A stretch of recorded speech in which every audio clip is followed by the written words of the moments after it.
Dito sa aming probinsya ay merong isang babaeng nagngangalang Bakekang.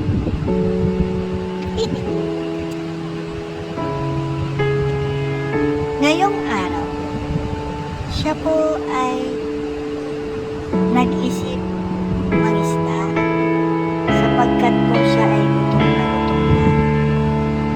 Ayan na po, siya ngayon ay naghahanap ng ispat para maisipan kung saan siya mangisda.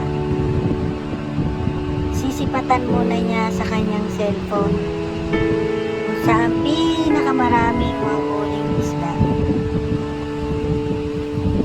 Subalit datapwat wala siyang makitang lugar dahil sa lakas ng alon. Hanggang siya'y naglakad ng